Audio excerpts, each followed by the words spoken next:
বিসমিল্লাহির রহমানির রহিম আলহামদুলিল্লাহি রাব্বিল আলামিন ওয়াল আকিবাতু লিল মুত্তাকিন নবিয়্যিনা মুহাম্মদ ওয়া আলা আলিহি ওয়া সাহবিহি আজমাইন ওয়া মান তাবিআহুম বিইহসানিন ইলা ইয়াউমিদ্দিন ওয়া বা'দ আন আবি হুরায়রা রাদিয়াল্লাহু আনহু আন্না রাসূলুল্লাহি সাল্লাল্লাহু আলাইহি ওয়াসাল্লাম قال إذا مات الإنسان انقطع عمله إلا من ثلاثة إلا من صدقة جارية أو ولد صالح يدعو له أو علم انتفع به রাওয়াহু মুসলিম থেকে একটি হাদিস পাঠ করলাম যা আবু হুরায়রা আব্দুর রহমান বিন সাখর আদ-দৌসি রাদিয়াল্লাহু তাআলা আনহু বর্ণনা করেছেন। তিনি বলেন, মানুষ যখন মৃত্যুবরণ করে, মানুষ যখন মরে যায়, তার সমস্ত কাজ আমল বন্ধ হয়ে যায় তিনটি আমল ব্যতীত। এই তিনটি আমলের মধ্যে হচ্ছে যদি তিনি সদকায়ে জারিয়া করে যায় এবং এমন নেক সন্তান তিনি রেখে যায় আর সেই নেক সন্তান তার জন্য দোয়া করতে থাকে, আর তিনি এমন জ্ঞান প্রচার করে যায়, উপকারী ইলম প্রচার করে যায় যা থেকে মানুষ উপকৃত হয়। এই তিনটি আমল ব্যতীত মৃত্যু ব্যক্তির সমস্ত আমল বন্ধ হয়ে যায়। অতএব মৃত্যু ব্যক্তির জন্য আমাদের দেশে যে প্রচলিত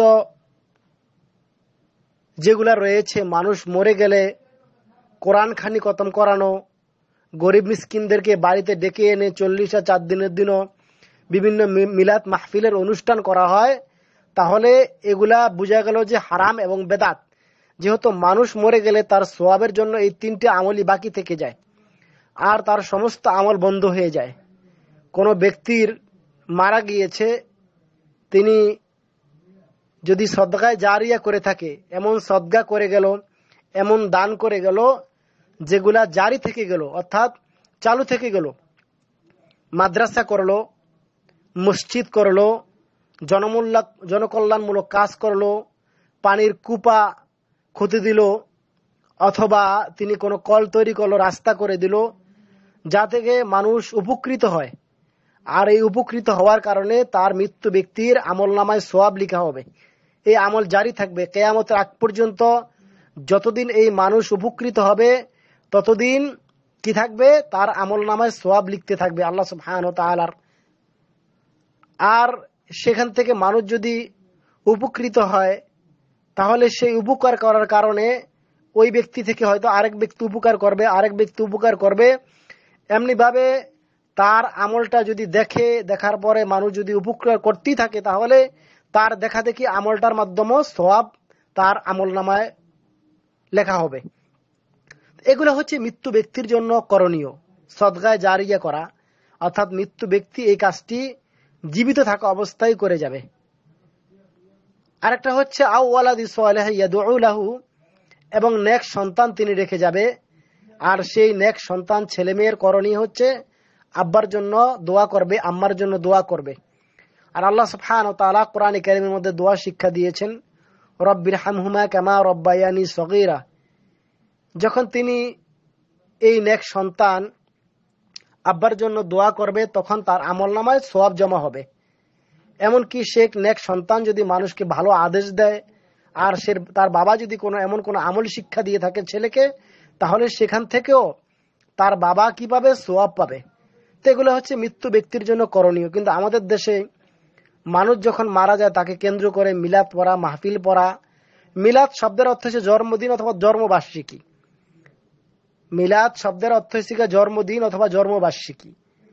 তো এই ধরনের মিলাদ পড়া, কোরআন খানি করা মৃত্যু ব্যক্তির নামে, এগুলা সওয়াবের বদলে কি হবে, গুনাহ হবে। এগুলোর জন্য গুনাহগার আল্লাহ রাব্বুল আলামিনের কাছে জবাবদিহি করতে হবে, কারণ এগুলো হচ্ছে বেদাত। কারণ এটা তো সওয়াবের উদ্দেশ্যেই করা হয়। মানুষকে ডেকে আনছি, কিছু খাদ্য দিচ্ছি, যেহেতু এটা সওয়াবের উদ্দেশ্যে করা হয়। আর নবী মুহাম্মদ সাল্লাল্লাহু আলাইহি সাল্লাম থেকে এর আদর্শ অথবা এর তরিকা প্রমাণিত পাওয়া যায়নি। আর রাসূল সাল্লাল্লাহু আলাইহি সাল্লাম বলেছেন, কুল্লু মুহদাসাতিন বিদআহ, প্রতিটি নব আবিষ্কৃত, নব কাজ, উদ্ভাবিত কাজ হচ্ছে বেদাত। আর অকুল্লু বেদাতিন দলালা, আর এই বেদাতি হচ্ছে দলালা, গুমরাহি। আর অকুল্লু দলালাতিন ফিন্নার, যারা এই গুমরাহিতে লিপ্ত থাকবে তাদের জন্য রয়েছে জাহান্নামের আগুন। তাহলে এগুলা হচ্ছে গিয়ে বেদাতের কাজ, হারামের কাজ। আব্বা আম্মা যদি টাকা পয়সা রেখে থাকে, তাহলে সেই টাকা পয়সা দিয়ে জনকল্যাণমূলক কাজ করা, গরিব মিসকিনদেরকে দেওয়া, সদাকা দেওয়া, মাদ্রাসা দেওয়া, মসজিদে দেওয়া, এমনকি গরিবদেরকে দেওয়া যেতে পারে। কিন্তু মিলাদ পড়ানো, মসজিদে মিষ্টি দেওয়া অথবা বাড়িতে ডেকে এনে আনুষ্ঠানিকভাবে এই অনুষ্ঠানগুলো আমাদের দেশে যেগুলো করা হয়, এগুলা নবী মুহাম্মদ সাল্লাল্লাহু আলাইহি সাল্লাম থেকে প্রমাণিত না। 3 নম্বর আমলের কথা রাসূল সাল্লাল্লাহু আলাইহি সাল্লাম বলেছে, আও ইলমুন ইনতাফাউ বিহি, আর তিনি এমন জ্ঞান প্রচার করে গেল, এমন শিক্ষা মানুষকে দিল, যে শিক্ষার কারণে মানুষ উপকৃত হলো। তিনি এমন শিক্ষা দিয়েছে মানুষকে, কোরআন শিখিয়েছে, হাদিস শিখিয়েছে, অথবা টেকনোলজি কোনো কাজ শিখিয়েছে, আর ওই কাজ থেকে তিনি উপকৃত হলেন, ওই ব্যক্তি উপকৃত হলেন যাকে শিক্ষা দিয়েছেন। এবং সেই ব্যক্তি উপকৃত হওয়ার কারণে তিনি শিক্ষার কারণে তিনি আরো 10 জনকে শিক্ষা দিলেন, ওই 10 জন আরো 10 জনকে শিক্ষা দিলেন, তাহলে 100 জন হয়ে গেল। ওই 100 জন আরো 10 জন করে শিক্ষা দিলেন, তাহলে 1000 জন হয়ে গেল। তাহলে যে ব্যক্তি শিক্ষা দিয়েছে ওই ব্যক্তির আমলনামায় সওয়াবগুলো লেখা হবে। এই জ্ঞান যে তিনি প্রচার করলেন, সঠিক জ্ঞান প্রচার করলেন মানুষের মাঝে, তাহলে তার অ্যাকাউন্টে সওয়াব জমা হয়। এগুলো হচ্ছে মৃত্যু ব্যক্তির জন্য করণীয়।